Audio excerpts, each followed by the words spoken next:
Occasion ఏదైనా location ఎక్కడైనా తెలుగువారి వేడుక అంటే ఆలివ్ మిఠాయి ఉండాల్సిందే. మిఠాయి అంటే ఆలివ్. చలికాలంలో హార్ట్ అటాక్స్ లేదా హార్ట్ స్ట్రోక్స్ ఎక్కువగా వస్తాయా? దానికి కారణాలేంటి? ఎలాంటి జాగ్రత్తలు తీసుకోవాలి? అసలు అధిక వేడితోటి ఈ కాలంలో స్నానం చేయొచ్చా? ఎందుకంటే చలికాలం అనగానే అందరూ వేడి నీళ్ళు ఎక్కువగా వాడుతుంటారు. అలా కూడా చేయకూడదని అంటున్నారు కొంతమంది. వీటన్నింటిలో నిజమెంత? ప్రస్తుతం మనతో పాటు ప్రముఖ కార్డియాలజిస్ట్ డాక్టర్ ముఖర్జీ గారు ఉన్నారు. ఆయన అడిగి మరింత సమాచారం తెలుసుకుందాం. సార్, డాక్టర్ గారు నమస్తే అండి. నమస్తే. డాక్టర్ గారు ఎలా ఉన్నారు? అందరు గుండెలు కాపాడే మీరు ఎలా ఉన్నారు? థ్యాంక్స్ అండి. Thank you very much for asking. బాగున్నాను. ఎలా ఉన్నారు మీరు? Fine sir, thank you. Sir, doctor గారు చెప్పండి, ఈ సీజన్లో ఎస్పెషల్లీ వింటర్ సీజన్లో ఎక్కువగా హార్ట్ స్ట్రోక్స్ లేదా హార్ట్ అటాక్స్ వస్తాయి అని అంటున్నారు. దానికి రీజన్ ఏంటి? ఎలాంటి జాగ్రత్తలు తీసుకోవాలి? ఏ వయసు వాళ్ళు జాగ్రత్తలు తీసుకోవాలి? అలాగే సేమ్ టైము ఎక్కువ వేడిగా ఉన్న నీళ్లు పోసుకోవద్దు అని అంటున్నారు. స్నానం చేయొద్దు, అలాంటి నీళ్లు మీద పోసుకోవద్దు అంటున్నారు. నిజమా? అంటే వింటర్లో హార్ట్ అటాక్లు ఎక్కువగా రావడం అనే విషయం నిజమే. అంటే దానికి చాలా స్టడీస్ చేశారు. ఒక గ్రేస్ రిజిస్ట్రీ అని యూకేలో కొంతమందికి చేయటం అనేది, ఇట్లా చాలా పరిశోధన చేసి 15 to 20% ఎక్కువగా ఉంటాయి మనకి హార్ట్ అటాక్ వింటర్లో అనే విషయం క్లియర్ గా మనకు తెలుస్తుంది. దాంట్లో ఏం డౌట్ లేదు. కారణాలు ఏంటి అనేది మనం ఒకసారి చూసినట్లయితే, యూజువల్ గా చలికాలంలో ఏమవుతుందంటే రక్తనాళాలు సన్నగైపోతాయి. అంటే దాన్ని సంకోచం వ్యాకోచం చెందుతూ ఉంటాయి రక్తనాళాలు అనేవి మెటల్ ట్యూబ్స్ కాదు, అవి యొక్క మస్ట్. అందుకని కొన్నిసార్లు సన్నగా అవుతుంటాయి, కొన్నిసార్లు వెడల్పుగా అవుతుంటాయి. ఇది ఇట్లా సంకోచించే తత్వం వింటర్ లో ఎక్కువగా ఉంటుంది. అందుకోసమే అలా సంకోచించడం వల్ల గుండె రక్తనాళాలకు సంకోచించడం వల్ల మనకి గుండెకి రక్త సరఫరా తగ్గే అవకాశం ఉంటుంది. అయితే ఆల్రెడీ కొంత బ్లాక్స్ ఉన్నాయనుకోండి, కొంత బ్లాక్స్ దానిపైన మనకి గుండె రక్తనాళాలు సంకోచించినప్పుడు మనకి రక్త ప్రసారం బాగా తగ్గే అవకాశం, దాంతో పాటుగా రక్తనాళాల లోపల రక్తం గడ్డగట్టే అవకాశం కూడా వింటర్లో ఎక్కువ. కొంచెం థిక్నెస్ పెరుగుతుంది, రక్తం థిక్నెస్.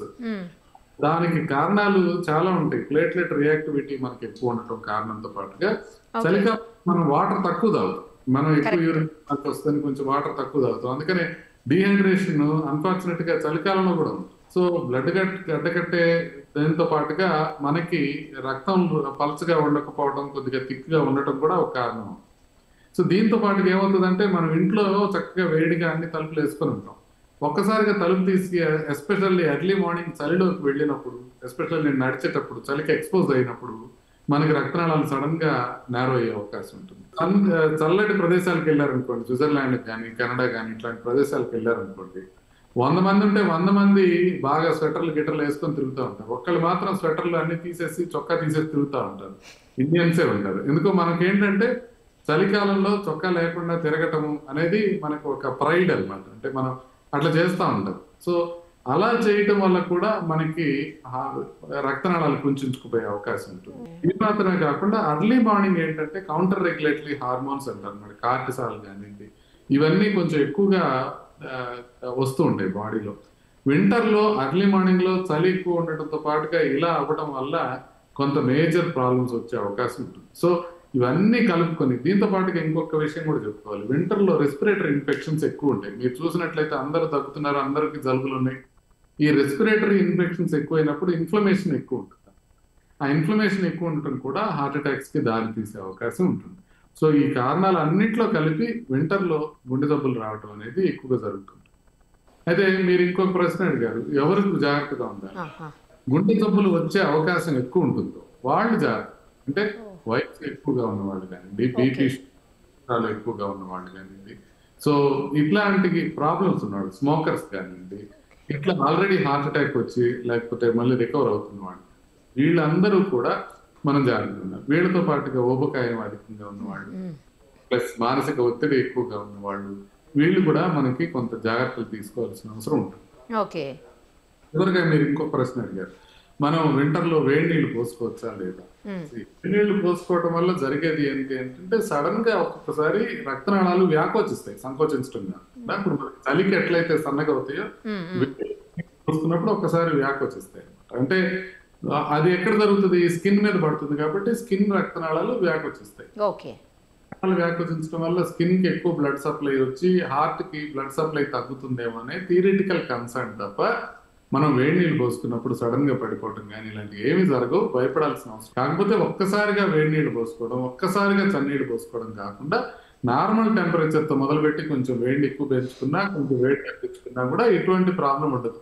ఒక్కసారిగా షాక్ ఇచ్చినట్టుగా నీళ్ళలో చన్నీళ్ళలో దూకటం కానివ్వండి, ఒక్కసారిగా షవర్ లో బాగా వేడి నీళ్లు తీసుకోవటం కానివ్వండి, బాడీ ఒక్కసారి ఈ షాక్స్ గురయ్యే అవకాశం ఉంటుంది. కాబట్టి అది మంచిది కాదు. అంతేగాని దానివల్ల ఏదో హార్ట్ అటాక్లు వస్తాయి, స్ట్రోక్లు వస్తాయి, అందుకని ముందు చన్నీళ్ళు పోసుకున్న తర్వాత వేడి నీళ్ళు పోసుకోవాలి, లేకపోతే ముందు వేడి నీళ్ళు పోసుకున్న తర్వాత చన్నీళ్ళు పోసుకోవాలి, ఎటువంటి సైంటిఫిక్ ఆధారము లేదు.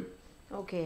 ఇంకొకటి సార్, బాగా స్పోర్ట్స్ పర్సన్స్ ఉంటారు, వీళ్ళంతా బాగా ఆడినప్పుడు లేదంటే ఎక్సర్సైజెస్ బాగా చేసినప్పుడు, జిమ్లో చేసి వచ్చినప్పుడు కావచ్చు, లేదంటే సైక్లింగ్ ఇలాంటివి ఏదన్నా చేసి వచ్చినప్పుడు ఇమ్మీడియట్గా ఎక్కువ వేడితో ఉన్న నీళ్లు పోసుకోవద్దు అని చెప్తారు. నిజమేనా సార్? ఎక్కువ వాటర్ ఫాస్ట్గా తాగొద్దు, హాట్ వాటర్ కూడా పోసుకోవద్దు అని చెప్తారు. నిజమా?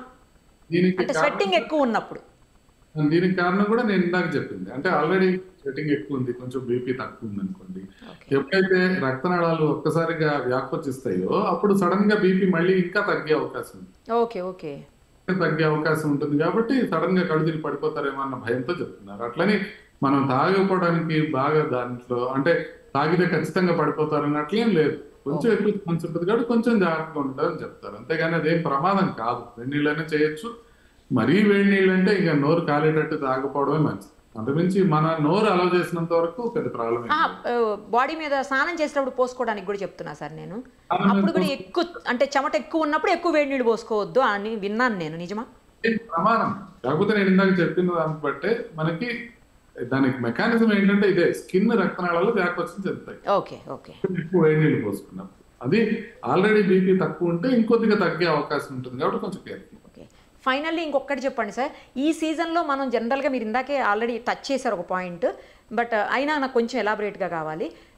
నార్మల్గా ఏంటంటే ఈ సీజన్లో మనం పెద్దగా వాటర్ తీసుకోము, దాహం వేయదు, కొంచెం తక్కువ వేస్తుంది, తీసుకోము మనం వాటర్. ఆ తీసుకోకపోవటం వల్ల కూడా బ్లడ్ చిక్కగా అవుతుంది, దానివల్ల కూడా హార్ట్ స్ట్రోక్స్ వచ్చే అవకాశం ఉంటుంది. కాబట్టి మనకి దాహం వేసినా వేయకున్నా కూడా కంపల్సరీ వాటర్ తాగాలి, ఫ్రీక్వెంట్గా. నార్మల్ డేస్ ఎట్లా తాగుతాం అట్లానే తాగాలని చెప్తున్నారు. నిజమా సార్?